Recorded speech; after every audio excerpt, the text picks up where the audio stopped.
What truly is the measure of a successful horror movie? Horror, for pretty much as long as cinema has existed, has always been looked at as garbage. It's the bastard genre of film, and it never gets the respect that it deserves as a genre unless it truly stands out. To put this into perspective, horror has been a genre in film since the beginning of film itself, and the first horror movie to win Best Picture at the Oscars was Silence of the Lambs in 1992. And horror nominations at the Academy Awards are few and far between. The genre itself really has to jump through hoops in order to be recognized by critics, the Academy, and the like. So in lieu of recognition by critics, horror's success seems to be more based on how many of the same horror movie can a studio make. When a horror movie is successful, basically studios will do sequels until it's completely run into the ground. One of the most common occurrences with these horror franchises is that they always start with a very unique concept that gets turned into a movie that nobody could possibly see succeeding that ends up inevitably succeeding. And that brings us to Saw. Saw was the brainchild of Australian director James Wan and Australian writer Leigh Whannell. Or Whannell, I don't know how he pronounces his name. The duo was fresh out of film school and they'd hoped to mimic the success of the Blair Witch Project by making a unique horror experience on a budget. The two decided that the cheapest way to accomplish this would be to put the movie in a bottle setting. With just $30,000, the two shot a short film which featured Leigh Whannell as David, a survivor of a predicament in which he was placed in a death trap and forced to make the decision to cut open his cellmate, who he has been told is dead but is actually just drugged up and paralyzed. It's your basic killer be killed scenario. David has to just kill the guy to get the key out of his stomach in order to release the trap from his face. Essentially, he's giving an interview of the events with a detective, and we get a very early look at things such as the reverse bear trap and Billy the Puppet, all of which would become staples of the soon-to-be Saw franchise. The short was used as a pitch, and eventually it found its way to being shown to producer Greg Hoffman, who became enamored with the project and decided that it was unique, it was fresh, and it had the potential to make a lot of fucking money. So the concept was expanded upon, and a full script was written, and several actors recorded for the movie. Now you look at the movie, and you see that it's a low-budget, semi-independent film, but the cast is pretty solid. Danny Glover, Cary Elwes, Shawnee Smith, and of course, writer Leigh Whannell, playing a similar character from the short. So at its core, when Saw became a full screenplay, they basically just ended up expanding on the concept of the original short. This time, the concept features two guys in a room, neither of which is paralyzed, as they try to figure out why they are there. They're given some options to get out, such as cutting off their feet. He doesn't want us to cut through our chains.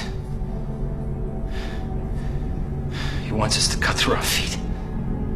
Killing one another, or finding a key. And of course, there's a dead body in the middle of the room holding a gun. And Dr. Lawrence Gordon, played by Elwes, is given the option to use said gun to kill his cellmate in order to get out. At its core, it's a simple yet unique concept, but as a film, it utilizes a lot of twists and turns to the story that really keep you on the edge of your seat the entire time. We're introduced to the two characters, Dr. Lawrence Gordon and Adam, who are locked in a shitty bathroom somewhere. And within the first little while, after they get their first set of clues, Gordon figures out who put them there. They've been put there by none other than the Jigsaw Killer, who at this point in time has killed two people and had one get away. Gordon is all too familiar with the killer, as he himself was actually a suspect. As we get introduced to our main characters, Gordon gives an exposition about the Jigsaw Killer to fill the audience in, and the movie kind of switches to a non-linear chronology for a little bit, telling the backstory of Gordon, the Jigsaw Killer, and the other characters through flashbacks.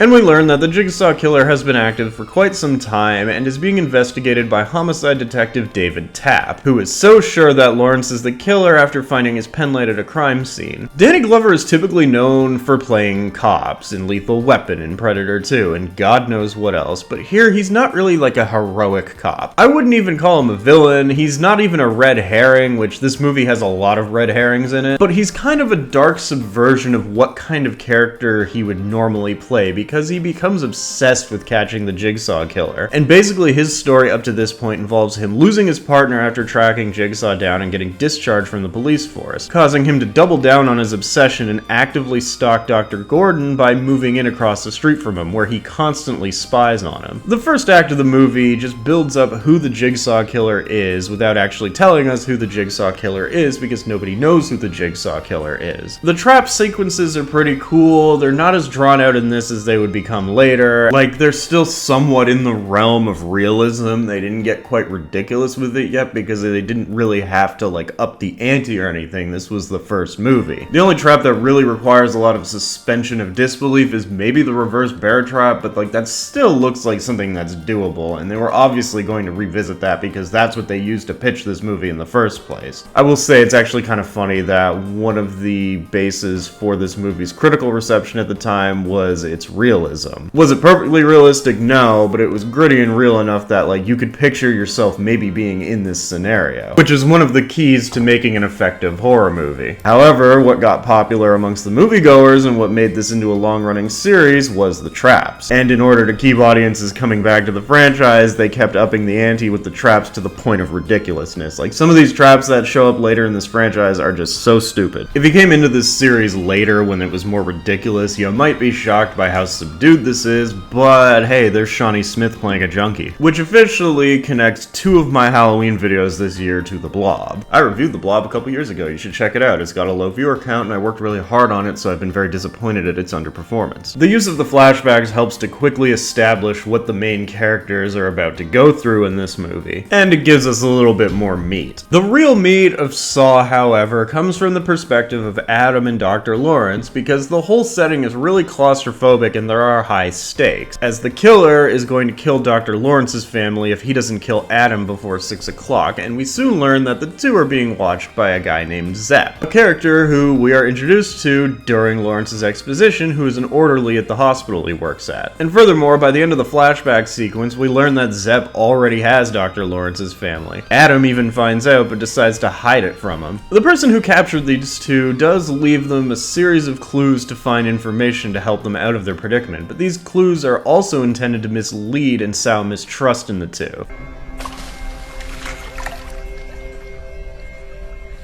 I really wish I had checked in there first. And furthermore, as the story goes on, the nature of their unknown relationship comes into play. At first, the two are actually cooperating pretty well, but then certain things come up that turn them against one another, and that makes for a very interesting dynamic. Because typically it would be the opposite. The two would be initially distrusting of each other, which Adam is at first, and they wouldn't cooperate until they were backed into a corner. They do a good job of cooperating, but as they learn more about each other, it starts to drive a wedge between them, which makes the stakes even higher because they're on the clock. Dr. Gordon could easily kill Adam and get out, but he's not that kind of person. Adam really doesn't have the means to do anything about this predicament, and when the relationship comes up, we find out that Adam has been tailing Lawrence for a few days, taking photos of him having an affair. Saw throws so many fucking twists and turns and red herrings, and in the end we learn that Adam was hired by TAP, and that Gordon wasn't even having an affair. He was merely considering it, but realized that despite his marriage being stale, he still loves his wife. So at first we're led to believe that this is kind of like a karmic punishment for his affair, but he didn't do anything. And it makes it so much worse when he finds out that his wife and daughter are being held hostage. The other traps that they show in this movie are very brief. We got the razor wire maze, the flammable jelly, and the reverse bear trap. All cruel games of irony that are targeted at people who the killer believes don't appreciate being alive. Did you cut yourself because you truly wanted to die, or did you just want some attention? The irony is that if you want to die, you just have to stay where you are. Rather than show a slow and drawn-out death scene, the movie makes use of very jarring editing, which is something I usually don't care for, the fast motion and the blur and the like, but it actually serves to make these scenes brief yet more uncomfortable, and it gets the adrenaline going. This is the proper use of that kind of editing, unlike Halloween 6's theatrical cut. When I look at Saw, I see a pretty solid psychological thriller movie, a genre that was very popular in the late 90s and early 2000s, but it seems like they streamlined it to make it a little bit more appealing to your average horror viewers because it's very fast-paced, and while it does have a series of clues and red herring, it's moving so fast that you can't even begin to try and solve the mystery yourself. You basically just have to wait for more and more to be revealed, much like our protagonists have to wait for more and more to be revealed. Instead of trying to figure out who the killer is, you're more so trying to figure out how these two are going to get out of their predicament. But part of the excitement is getting these little bits and pieces, and then right when you think you have it all figured out, the movie throws what I would argue is the greatest fucking twist in horror history. The two go through the ringer in this trap. They try everything to try and get out. They have Adam pretend like he's been poisoned very badly. This scene actually made me laugh. It's one of the few humorous moments in the movie.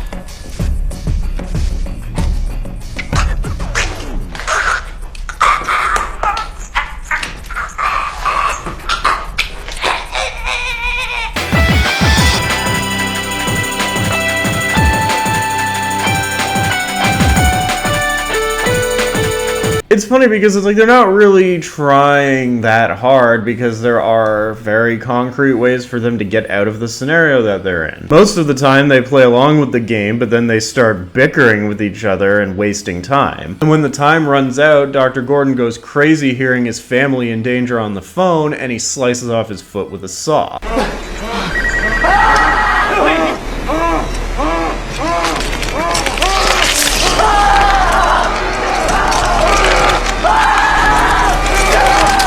Now, throughout the movie, while Gordon and Adam are locked in the basement, Detective Tapp has been outside Gordon's house, blissfully unaware that Gordon's wife isn't having an affair on him, but has literally a guy holding her hostage. Fortunately, Tapp saves the day because he hears the gunfire inside of Gordon's house and manages to chase off Zepp, and he follows him to where Gordon and Adam are being held, but then he gets shot in the chest and dies. I gotta say, the little chase scene that Zepp and Tapp have really does show how low budget this movie was, and you know, that's not necessarily a bad thing, but it does expose it a little bit. I gotta say, Michael Emerson is fucking creepy as shit as Zepp. Like, he's got fucking Gordon's family hostage, and he's like listening to their heart rate as he puts the gun to their head. I have a newfound respect for Michael Emerson in this movie because I didn't even know he was in this movie. I barely even knew who Michael Emerson was. I think he voiced the Joker in the animated Dark Knight Returns movie. Would your guests get to keep these?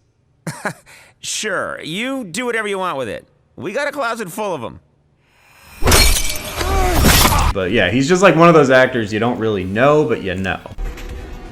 I'm gonna kill your husband now, Mrs. Gordon. Nevertheless, the whole, like, final act of this movie is just pure adrenaline. The chase scene, Gordon cutting his foot off, and then Adam beating Zepp's head in with a toilet tank lid. It's fucking brutal. It's like a sensory rape at times, but it works for this movie. So just when you think you have it all figured out, because by this point, you're not really paying attention to the clues. Any sort of clues that were dropped in the first act, you've lightly forgotten because you've seen just so much, you've taken so much in, and you've been fixated on the fact that Zepp's the killer. And when Adam caves his head in with the toilet tank lid, you know, there we go. Killer stopped, right? Nope. So Adam searches Zepp's body for a key to try and unlock himself, and he finds a tape, and quickly learns that Zepp is just another player of this game that they're in, and while everything comes together over flashbacks in the tape's narration, that goddamn fucking corpse in the middle of the room just gets up. Looking at it now, this twist doesn't have a lot to it, because we all know how these movies go, but when I first saw this fucking movie, like when it came out, I actually shit my pants when I saw this. Okay, not actually, but like figuratively, I actually shit my pants. This twist is so out of left field, but it actually made perfect sense in the context of the clues that the movie gives us. Not a lot of people really talk about this now because they know the franchise, but I distinctly remember like everybody talking about this twist when this movie came out. You truly do not understand how big of an oh shit twist this was back in the day. But the funniest thing is how well constructed the twist actually is, because like I mentioned, it comes out of left field, but it makes perfect sense.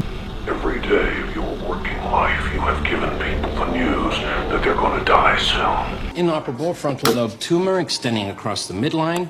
His name is John. Dr. Gordon. He's a very interesting person. This is 100% a hindsight is 2020 thing, but they actually do put enough clues in the first 20 minutes of the movie that you could make a guess at who the killer was and be right. We all know that Tobin Bell plays John Kramer, the Jigsaw Killer, in the franchise. He's still playing the character to this day. But when this movie came out, like, he wasn't really much of an actor. Like, you may have seen him and stuff, but you wouldn't be able to recognize him, and you definitely wouldn't know his name. So when we see Gordon's flashback with the guy on the table with terminal cancer, we don't really think anything of it. But when you look at the clues, like with the hindsight 2020 thing, it's like, oh fuck, it was right there the entire goddamn time. The killer's comments about Gordon, Zepp's comments in the hospital, and like how they kind of just focus on this guy a little more than they should. And it's one of those things that it's like the answer to the question was right in front of you, but it was so nonchalant that you wouldn't have even guessed that it would be the answer. Yes, I'm sick, officer.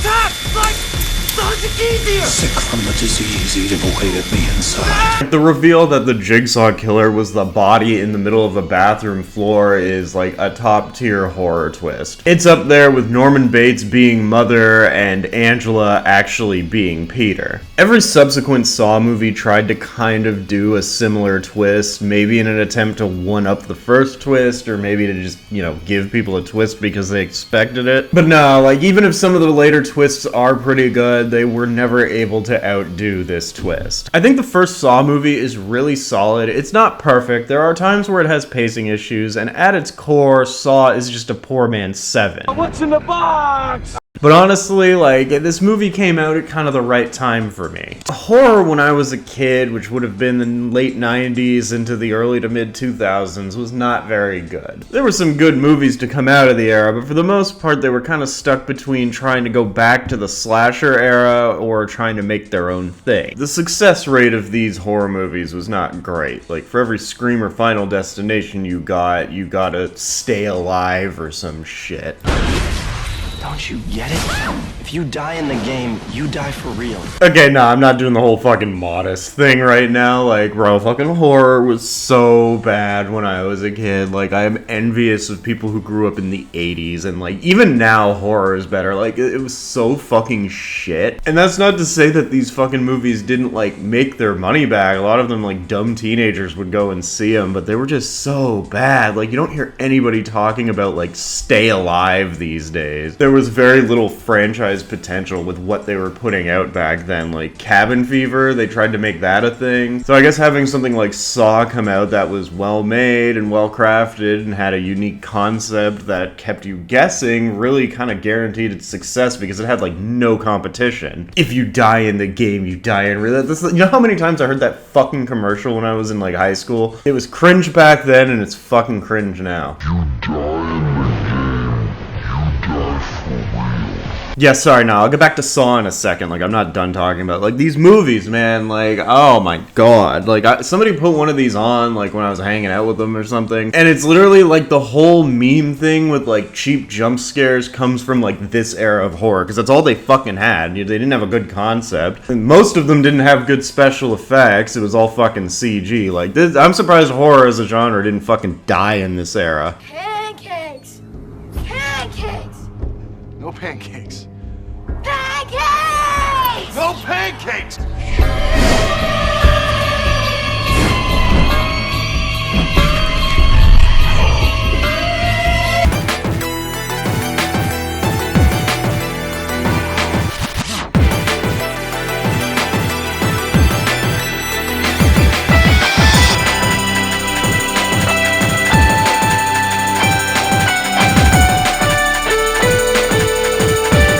Having a movie with a unique concept that hybridizes violent, fast-paced horror movies that teenagers like with the more well-regarded psychological horror movie genre that adults and critics like was kind of like a breath of fresh fucking air. The movie keeps you engaged, and while the cast is small and the low budget sometimes shows itself, it's a really enjoyable horror movie. Call me nostalgia blind, but I think Saw is certainly a movie of very high quality, which is ironic because as the budget got bigger for the sequels, the quality of the movies decreased. But that's a discussion for a few paragraphs down. I remember seeing so many commercials for this movie, like, you knew the basic premise going into it, but you didn't know what kind of ride it would be. This was at that age where I was really starting to register movies more, and I wanted to see more complicated movies, more horror movies. It's one of the first times I remember seeing a horror movie trailer and being like, okay, I have to see this movie. At the time, I was pretty recent into horror. Like, the first horror movie I saw in the theater was Freddy vs. Jason, so the genre itself was still pretty new to me. And at first, when the movie was slow, I was like, nothing's happening, this is boring. But when I got over the fact that this wasn't going to be mindless violence, I was able to enjoy the ride. And then that twist fucking happened, and I absolutely loved this movie. However, I have a very weird memory associated with this movie. So it was Halloween 2004, my favorite year of all time, and I slept over at a friend's house, and this came out, his uncle had a really good bootleg DVD copy of it. So he came by on Halloween Day and gave us the copy to watch, and we watched it on my friend's Xbox, and then we got ready to go trick-or-treating. As we were outside my friend's building, we had a run-in with some fucking kids from the building, and my friend decided to mouth off and call call the kid white chocolate because we were watching the movie Grind a lot at that point. Yo, I know you wannabes are not here to skate. Yeah. What's up, white chocolate? And a fight broke out, and in the fight, my friend got stabbed.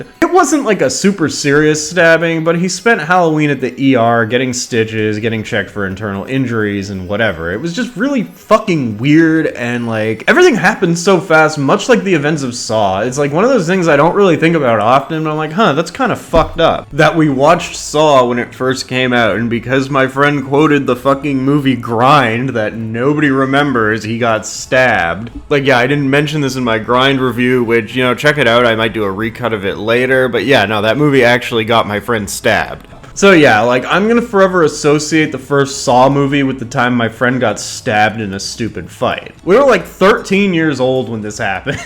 Like, fuck. Now, to say Saw was successful would be an understatement because Saw was crazy successful, which is funny because it seemed like 2004 was the year for sleeper hits. Low-budget movies that nobody would think would succeed that end up succeeding, much like Napoleon Dynamite. Saw, on a budget of just over $1 million, managed to make about $100 million at the box office, and it probably made a lot more on home videos and rentals after the fact. Saw is credited with helping restart a few careers that I wouldn't say were like dead, but really weren't at their hottest. Gary Elwes got benefits from it, Shawnee Smith and Danny Glover experienced a significant rise in stock after this movie. Furthermore, it took Tobin Bell, a small bit part character actor, and turned him into a horror icon by casting him as the Jigsaw Killer. Now people are seeing his little bit parts in stuff like Goodfellas or Seinfeld and being like, oh shit, that's fucking Jigsaw. Saw was the most popular horror movie of 2004, and it jump-started a whole subgenre of horror that was referred to as torture porn. Basically, when they say torture porn, it's the concept of depicting people in torturous situations in which they are maimed, hurt, and made to suffer before being killed. The irony is, the main duo in this movie are more so undergoing mental torture than physical torture, and the other victims are only briefly shown and their agonizing deaths are sped up. I think what happened was that the traps in the Saw movie were the most popular part of it, rather than the noir mystery, so when the inevitable sequel came out, they decided to ramp up on the traps. Except they actually didn't so much, because the sequel basically took the premise of the first movie and just added more people in a bigger setting that was still in a bottle. Sure, there are some slow, painful deaths, but that wasn't quite the point of the sequel. The torture porn aspect of Saw was downplayed in the early going, and I think it was Hostel that popularized the genre more, and Saw just kind of got lumped into it before eventually giving into it, because after a while, the story of the movies meant less, and the elaborate traps and torturous deaths meant more. It's the same old story. Something unique ends up getting popular, and certain aspects of it are more popular than others. Saw would go on to have a fuckload of sequels. Like, Saw itself has about 9 sequels and 1 spin-off movie. It's currently tied with Hellraiser for the horror franchise with the second most sequels, and is 1 movie away from tying for first with Friday the 13th. I don't know if I'm in the minority here, but I always felt like the series lost a step with each subsequent sequel. I stopped kind of following the movie after the 3rd movie, and I've only seen little bits and pieces of 4 to 10 in Spiral. As far as I can tell, each movie adds so much in terms of the lore and flashbacks and stuff that happened during the events of the first and second movies and before, and it just gets confusing after a while from what I've heard. Nevertheless, I will always hold the first Saw movie near and dear because it was the first, at the time, modern horror movie I remember watching with friends. This movie turned 20 this year, and it's crazy to think that they are still going with this series, but the first one will always and forever be the special one. They were never truly able to cap it. They kind of went into a different direction, and by the time they tried to go back to the same direction of the first one, it just didn't really work. I was kind of excited for Spiral when I heard it was going to be more in tune with the first movie, and I was a little disappointed that it just wasn't very good. But looking at it, I wouldn't really say Saw is scary. It's suspenseful and it's thrilling. It's a very tense movie. It's not really a jump scary movie, but it has one really good jump scare that they build up with the perfect suspense. Like when we're seeing Adam's kidnapping and he's using the flash from his camera to illuminate his apartment to find an intruder, and then the pig mask comes out and gets him. Like, that shit was solid. I really liked that. And it's also good at building up the suspense. Like, you're wondering throughout the whole movie what exactly is going to happen to the characters. How are they going to get out of this situation? And personally, I think the uncertainty of all of this is more effective than any disturbing imagery or jump scare that they could throw at you. I guess in conclusion, all I really have to say is happy 20th birthday, Saw. Thank you for being there before my friend got stabbed. We still have a couple more weeks of Halloween, and there's one more big horror franchise that's reaching a milestone anniversary this year, so stay tuned. tuned, like, subscribe, leave a comment, and I'll see you next time. First dead body I've ever seen. Looked different in real life. They don't move. It's the way you move. It's the way you move. It's the way